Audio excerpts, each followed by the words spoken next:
जय जिनेंद्र बंधुओं, इस नव वर्ष की बेला पर हम सम्मेश शिखर जी से संबंधित बहुत सारी खबरें लेकर आप सभी के समक्ष उपस्थित हुए हैं। तो नमोकार चैनल पर आपका बहुत बहुत स्वागत है।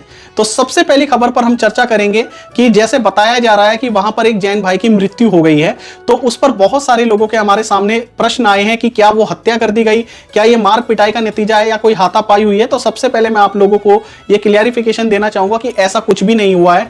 उनकी जो मृत्यु हुई है वो एक हार्ट अटैक के कारण हुई है। लेकिन ये चिंता का विषय जरूर है कि अगर वहां पर किसी भी पर्सन को कोई भी ऐसी प्रॉब्लम होती है या कोई भी ऐसी समस्या का सामना करना पड़ता है, तो उसका वहां पर कोई भी ट्रीटमेंट नहीं किया जा सकता, क्योंकि जैसे कि हमें पता है कि हमारा जो सम्मेश शिखर जी है, जो मधुबन है, उसके आसपास के इलाके पूरी तरह से विकसित नहीं है, तो वहां पर कोई भी बड़ा अस्पताल नहीं है। तो जब तक उन्हें अस्पताल तक लेकर जाया गया तब तक उनकी मृत्यु हो चुकी थी। तो इस पर हम भी अपना शोक प्रकट करना चाहेंगे। इसके अतिरिक्त हम अन्य खबरों की बात करें तो सम्मेश शिखर जी का आज का जो आंदोलन है वो पूरे देश में तीव्र गति से बढ़ता जा रहा है, और ये देखकर बहुत खुशी भी होती है। जिन लोगों को लगता था कि जैन समाज अपने धर्म के प्रति समर्पित नहीं है, आज उन लोगों के मुंह पर ताले लग गए हैं। इसके लिए मैं हमारे कुछ जो जैन बंधु हैं उनका दिल से हृदय से आभार व्यक्त करना चाहूंगा, और आप लोगों को भी उनके लिए कमेंट करना चाहिए, अपनी प्रतिक्रिया व्यक्त करनी चाहिए।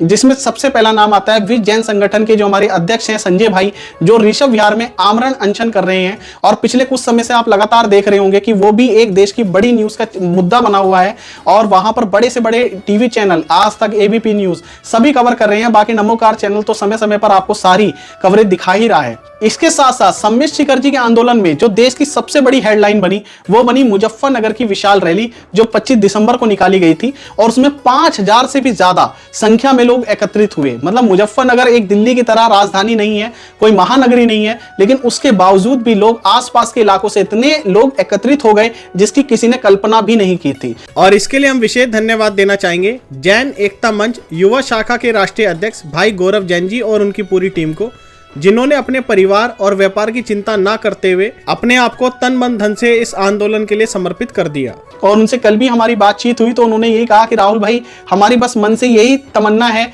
कि हमारी जो झारखंड सरकार है और जो केंद्र सरकार है वो इस पर जल्द से जल्द संज्ञान ले और ये कानून वापस ले कि इसे पर्यटन स्थल किसी भी तरीके से घोषित नहीं किया जाना चाहिए, क्योंकि हर किसी जैन भाई की आत्मा बसती है सम्मेश शिखर जी पवित्र तीर्थ क्षेत्र पर।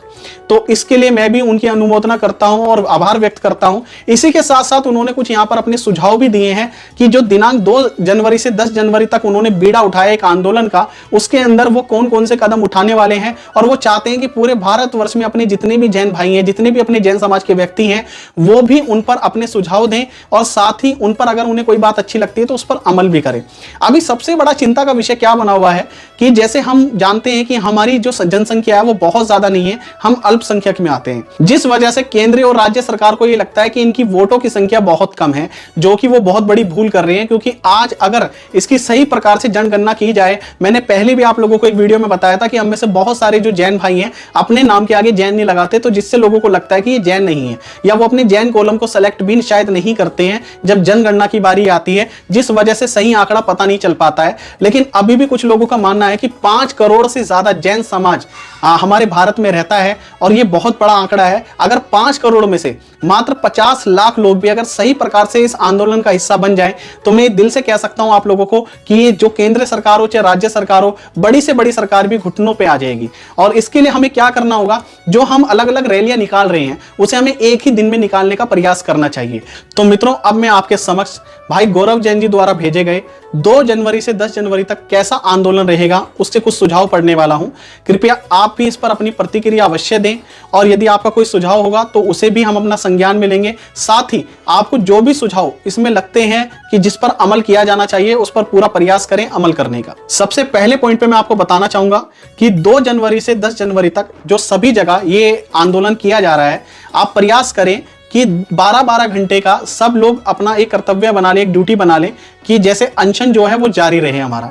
मतलब कुछ लोग दिन में अनशन करें, कुछ लोग रात में अनशन करें, लेकिन अनशन की जो प्रक्रिया है वो चलती रहनी चाहिए, क्योंकि ये सभी की जिम्मेदारी बनती है, ना कि किसी व्यक्ति विशेष की। इसी के साथ दूसरे नंबर पर उन्होंने बहुत ही अच्छा सुझाव दिया है कि 4 जनवरी दिनांक 4 जनवरी 2023 को अपने जितने भी आपके सांसद हैं नजदीकी उन सभी को मांग पत्र सौंपें और उन्हें ज्ञापन दें। अगर एक साथ सभी सांसदों के पास ये जाएगा तो इससे देश में बहुत बड़ा मतलब एक मुहिम इकट्ठा होगा, एक पता चलेगा कि जैन समाज में कितनी एकता है और पूरे सांसदों की आवाज बड़े बड़े मंत्री और साथ ही प्रधानमंत्री तक भी पहुंचेगी। 6 जनवरी को मशाल जुलूस निकाला जाए। जहां जहां पर आप लोग हैं वहां पर अपनी भीड़ को इकट्ठा करते हुए सबसे पहले तो मैं आप सभी को हृदय से धन्यवाद देना चाहूंगा। मैंने देखा कि लक्ष्मी नगर में, गगन विहार में, ये जहां पर भी मतलब लोगों की कल्पना भी नहीं की थी किसी ने कि 100 लोग भी इकट्ठा होंगे, वहां पर हजारों की संख्या में लोग इकट्ठे हो रहे हैं। तो इसी से पता चलता है कि हम सब लोग अपने धर्म के प्रति कितने अधिक समर्पित हैं। इसी के साथ 8 जनवरी 2023 को अपने जनपद की कलेक्ट्रेट पर 1 दिवसीय धरना भी दिया जाए। उसके बाद 5वें पॉइंट पे वो कहते हैं कि 10 जनवरी 2023 को कर्मिक अनशन की संपूर्णता पर अपने अपने जनपद में समस्त जैन समाज की सभा वे आगे की जो योजनाएं हैं, जैसे बताया जा रहा है कि 17-18 जनवरी में ये फैसला आएगा, 17 जनवरी को बैठक है, उसके बाद पता चलेगा कि 18 जनवरी को क्या फैसला आता है। बाकी अभी तक आपने देखा होगा कि किसान आंदोलन भी पहले, इससे पहले जो किसान आंदोलन 1.5 साल तक चला और उसमें कई सैकड़ों किसानों की जानें गई हैं। तो मुझे नहीं लगता कि जो केंद्र सरकार है चाहे राज्य सरकार है वो इतनी जल्दी झुकने वाली है, इतनी जल्दी इस बात को समझने वाली है कि सम्मेश शिखर जी की पवित्रता हम सब जैन समाज के लिए कितने मायने रखती है। तो उसके लिए हमें ये आंदोलन किसी भी प्रकार से रुकने नहीं देना चाहिए। आप बिल्कुल भी ये भूल ना करें कि ये आंदोलन 2 दिन, 4 दिन, 10 दिन चलने वाला है। आप ये सोचकर चलें कि सरकार भी ये सोचकर बैठी है कि किसान आंदोलन तो इसलिए लंबा चल गया क्योंकि वो किसान भाई थे। यहां पर तो ये व्यापारी वर्ग है, ये कितने दिन अपना काम धंधा छोड़ पाएंगे। तो उनकी इस भूल को हमें गलत साबित करना है कि वो ऐसा सोच रहे हैं। भले ही हमारा व्यापार ठप हो जाए, भले ही हमारा परिवार हमसे छूट जाए, लेकिन हमारा सम्मेश शिखर जी हमारे हाथ से नहीं निकलना चाहिए। हम उसके लिए तन मन धन हर प्रकार से समर्पित हैं, चाहे उसमें हमारे प्राण निकल जाए। मुझे पता है आप सभी लोगों की भी ये भावना है।